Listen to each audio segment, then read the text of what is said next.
the first to know in Nsem-Pii TV.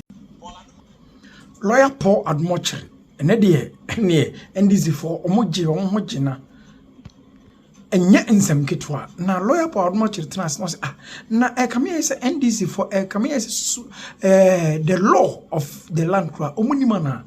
And they are talking about the jurisdiction of the Supreme Court, the court of the land. Go to the Constitution and read. Hey, Speaker Aban Sumana Bapin Unim John Dramani Mahama Intimunim. It is only the Supreme Court that is having that jurisdiction. Say Parliament House, say Neman Koya, Omun Netimi number interpreti. It doesn't mean say they are controlling Parliament. No, but rather now the Speaker is talking about separation of powers. You don't know what you are saying. The Supreme Court still can check you. And yeah, okay, Lawyer Paul Admochiri, no my interpretation here. And one thing that they see, I must say there, reinstate them. Was it you can't fire them? We better pound these 4 MPs on to me, only who Akunya, as it's almost some unmindful. The dear Akunya now, Lawyer Paul Admochiri say, Speaker, what prayer, what you going to do? And this is John Dramani Mahama, so a Nsem-Pii, so also to Twayampia, they are the majority. If you want majority, go to the polling station and have the majority. There is no need. So, by your argument, say you want to use dubious means, diabolic means, propaganda means for majority. MPP work hard for that majority. Work hard for that majority. Ghanaians said yet no to Lawyer Paul Admochiri or the Nsem Atuga nene wachirichiri mi yemko tie Lawyer Paul Admochiri emra the Nsem Atuga namra. And according to their rules, you can go to court and say the rules were not interpreted correctly. That's entirely up to you. But that's one way in which the seat can be vacant under Article 99 when the party has sacked you. The other one is when you seek to leave the party and then you want to join another party in the same parliament. That's what the law says. You are leaving the NDC. You want to join the MPP in the 8th parliament. You are leaving the MPP. You want to join the NDC in the 7th parliament. In the same parliament that you came in as NDC, 7th, 8th, 6th, 4, we name the parliament. In that same parliament, you want to change to another party and remain in the same parliament. That one is what the Constitution says that you cannot do that. If you do that, your seat is automatically vacant. It is this rule that the Speaker interpreted that because the people have came into parliament as MPP or NDC, now they say they want to be independent. When did they say they want to be independent? They haven't said they want to be independent. Technically, that's what is correct. They have not said they want to be independent. They continue to sit where they sit as NDC or MPP. They have not said that they want to be independent and remain in the same parliament. That's the catch phrase. Remain in the parliament. I thought that was quite simple, and I think it's not very complicated. They want to remain in the same 7th parliament that elected them on the ticket of MPP. They want to remain in the same 7th parliament. Now they want to be NDC. That's what the Constitution is prohibiting. That's what is prohibiting. It's not prohibiting a person who is sitting in the 7th parliament and is saying that when I come to the 8th parliament, I think I want to join NDC. This is my people that I'm not sure. I have to join NDC. I'm going back to tell my constituents that I'm not running for parliament on MPP ticket again. I'm running on NDC in the next parliament. But as far as this parliament is concerned, I remain in the NDC. I'm sitting by Muntaka. I don't want to move. I'm here. But in the next parliament, I want to go to the MPP.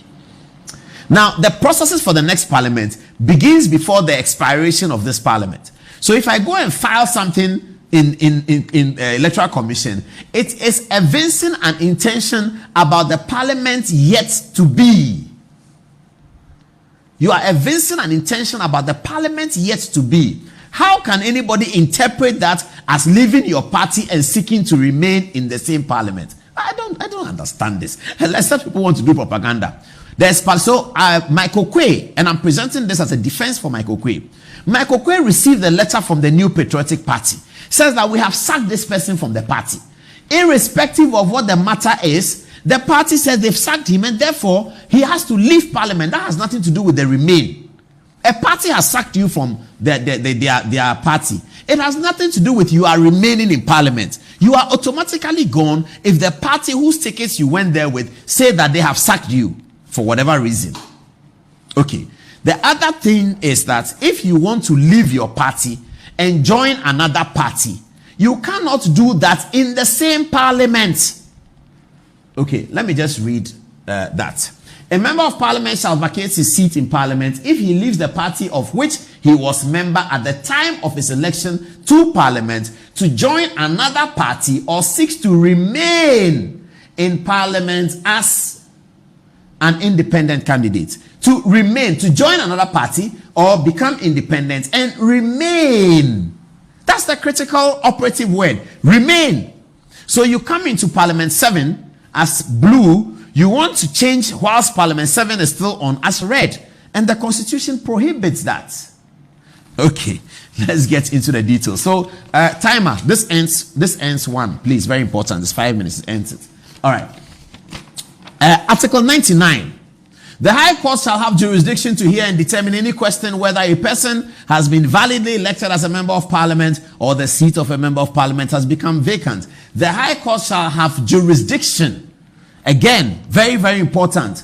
It did not say that the High Court shall have exclusive jurisdiction. It did not say. Other parts of the Constitution, and producer, if you can find any article that shows exclusive jurisdiction, let me have it. It says the High Court shall have jurisdiction.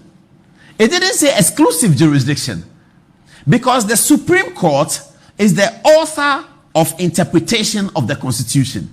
Any matter at all can take the form of a constitutional interpretation. The lawyers will tell you that. A matter can start as a land matter.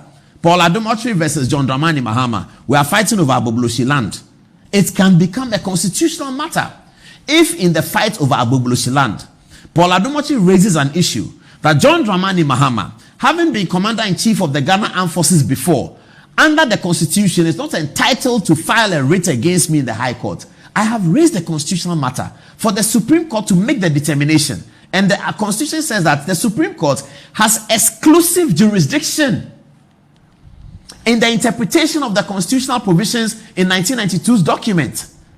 They have the exclusive jurisdiction. So constitutional matters can be raised and find itself raised in any matter. It can come from anywhere.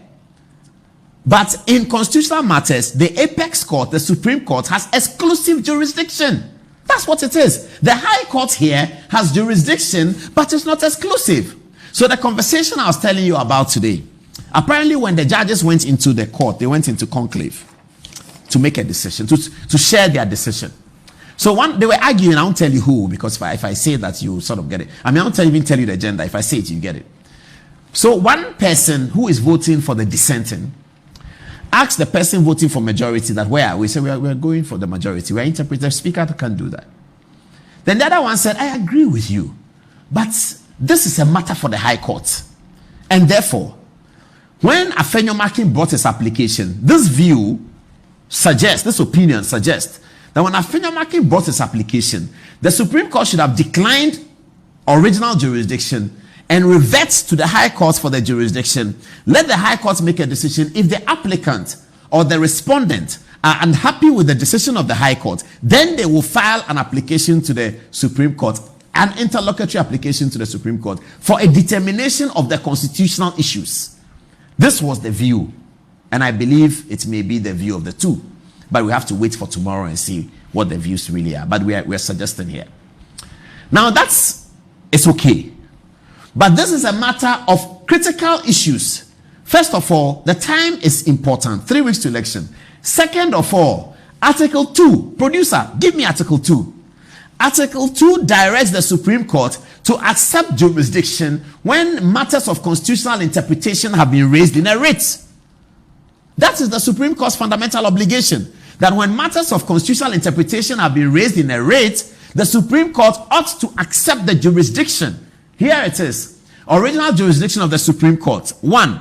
Subject to the jurisdiction of the High Court in the enforcement of the fundamental human rights and freedoms provided for in Article 33 of this Constitution, the Supreme Court shall have exclusive, original jurisdiction in all matters relating to the enforcement or interpretation of this Constitution, and all matters arising as to whether an enactment was made in excess of the powers conferred on Parliament or on any other authority in person by law or under the Constitution. Why did the framers of the Constitution put Parliament's name here?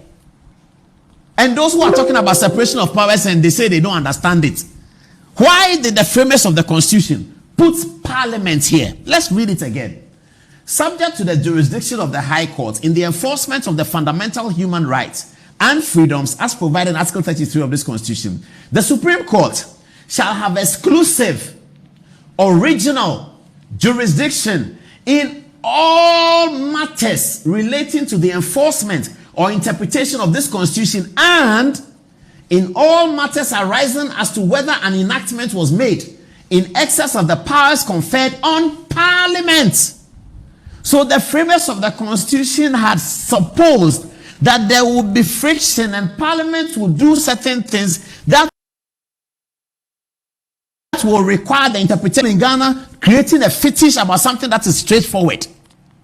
It is straightforward. Why are people creating some fetish about it? I see cartoons where they put a king's crown on Bagby's head and he's walking like this. And I don't know what that cartoon means. But this is the problem that I have. As a news reporter, we have to develop a republic where things are straightforward, and we have to have fidelity to the text. This is the 1992 Constitution. The lawyers who are pretending that they don't understand it, they are pretending they don't understand it. What is difficult to understand about this? Article 130. It says that the High Court shall have exclusive jurisdiction in matters of human rights, subject to that, except that, take that away, everything else, all matters relating to the enforcement, interpretation of this Constitution is the Supreme Court. So in this conversation I was telling you, the other person said that, but our original jurisdiction has been invoked. What are you talking about that we should decline jurisdiction? We cannot decline jurisdiction. This is the conversation. And tomorrow we'll see what the reasons are to know whether our guess was right or wrong. But now we have a 5-2 decision. And this is the matter. So the people who voted for the 5, I guess, thought that the Supreme Court's original jurisdiction has been invoked. Can the Speaker do this, that? The answer is no. The court has the power to do that. Why must the High Court tell us? What's the point? I don't get it. Article 130, all of you young students, read it. Take your Constitution. Those who have the miniature yellow one, take it. Look at Article 130. It's there. It is entitled the original jurisdiction of the Supreme Court. That's the title, original jurisdiction. It shall have the original jurisdiction in all matters. So how can any Supreme Court judge decline jurisdiction when the original jurisdiction of the court has been invoked under Article 2? I don't get it. Justice Pegan used to talk about this all the time. He was a personal friend of mine. I used to go to his house at Ridge. I think he's still alive. He doesn't live there anymore. But at Ridge, the passport officer, I'll go to Pegan. I'll leave Makola Drive to Pegan's house, climb upstairs, sit with him till when I don't have good evening. And I sit with him throughout the night. And I've been talking. Justice Pegan, at that time, he was past 80. He was talking to me about law. And one of his passions was the original jurisdiction of the Supreme Court, that when it is invoked, the Supreme Court must deal with it. A person who alleges that an enactment or anything done contained or done under the authority of that or any other enactment or any act or omission of any person is inconsistent with or is in contravention of a provision of this Constitution may bring an action in the Supreme Court for a declaration to that effect. Article 1B. If a person feels that anybody has done anything in contravention of, in excess of his power, etc., etc., that person can bring an action to the Supreme Court for a declaration to that effect. How can the Supreme Court, when this jurisdiction is invoked, then say that I don't have jurisdiction, it should revert to the High Court? The only matter under the Constitution where the Supreme Court will have to revert to the High Court clearly is provided for in Article 131, says subject to the jurisdiction of the High Court in the ensuing of fundamental human rights. Article 33, the Constitution requires me to go to the High Court. There, the High Court has been given a sort of exclusive jurisdiction. Any other matter, it says that all matters relating to the enforcement and interpretation of the Constitution, including the powers conferred on Parliament. Separation of powers. It was a book written by Montesquieu, 1778. It's called Esprit de Loi. And in separation of powers, Montesquieu is not talking about he's not talking about separation of powers so that the powers don't talk to each other. I mean, once you read separation of powers, you will come to the conclusion that there's no separation of powers. Political scientists, do you agree with me? Once you read a theory of separation of powers, you will actually come to the conclusion that there's no separation of powers. Because Montesquieu then whines in his theory and comes back to say that he is not suggesting that there should be there's a word he uses, watertight separation. That's the expression Montesquieu uses. That he's not talking about a watertight separation. He is talking about a way in which they can collaborate. And he cites the American Constitution as one of the best ways in which you have separation of powers, checks and balances. He talks about the separation of powers under the American Constitution, implemented in how the parliament votes at a different time from the president. Americans elect their parliament at a different time from the president. So, however, that during the time of the presidential election, 1/3 of Senate is up for election. So Montesquieu then comes back and says that yes, they don't even vote the same time. But you see, when they are voting the president, they vote some of the MPs. And that the president is the executive, the judiciary is the judiciary, but the president will nominate the Supreme Court judges. After he has nominated them, the Supreme Court judges will have to go to Parliament. So the Supreme Court judges in America, they are nominated by the executive, they go to Parliament for the authority, and they come and sit as a third arm of government. So Montesquieu then comes with all of these analyses that suggest that once he says separation of powers, there's actually no separation. May he rest in peace. It's called Baron de Montesquieu. Baron de Montesquieu. We took it as nicknames for many people when we read the theory. He's a very, very brilliant guy. And you are 21 years old, you read Esprit de Loi, you feel like you're top of the world. I mean, you feel like you're going to be some great legislator, or you're going to be some great politician, because you read it and you see that you have learned something. Brim, 2021 to 2024, did not vacate his seat when he ran as an independent for the 2024 election.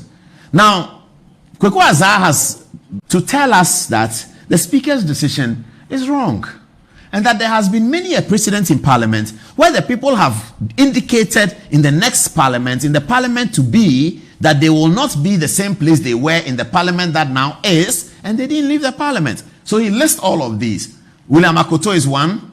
Joe Wise, he says, my friend and V-mate, but Kwaku Azar is younger than Joe Wise by far. I don't know how he's his mate, but anyway, he didn't say his mate, his friend and V-mate. Independent in 2008, did not vacate his seat, even though he caucused with the MPP and ran as an MPP candidate in 2012. You remember in 2008, Joe Wise, who is currently the first deputy speaker, and which is a great example. Joe Wise is in the chair as first deputy speaker. Has the Parliament forgotten? Alban Bagbin, the right honorable speaker, was in Parliament when this Joe Wise thing happened. Has he forgotten? Joe Wise in 2008 was unhappy that he did not win the primaries in one of the Ashanti region constituencies. He decided to run as independent. He won. He came to Parliament as an independent candidate, sat with the MPP. Then before the end of the 2008 Parliament, he filed as an MPP member for the 2012 election. There was no problem with it. Was in the chamber at the time. I've looked at. Anyway, and then he talks about another one. Who is he talking about? 2008 did not vacate his seat when he ran as an independent for 2012. So Terry Naunu was in NDC 2008. Before 2008 could end, he filed for the next Parliament, filed as an independent. He didn't leave. Others in this category include one of the first independent MPs of the Fourth Republic, Gladys Nsua Kintampo, who sought re-election in 1996 on the NDC ticket. Nanaya Ofori Kuragu, the incumbent MP for Bosomwe Freho, who contested and lost in the MPP primary. Sete Ban, I don't know why he left out Hawa Yakubu. I say, is he going to show up? Rashid Bawa, independent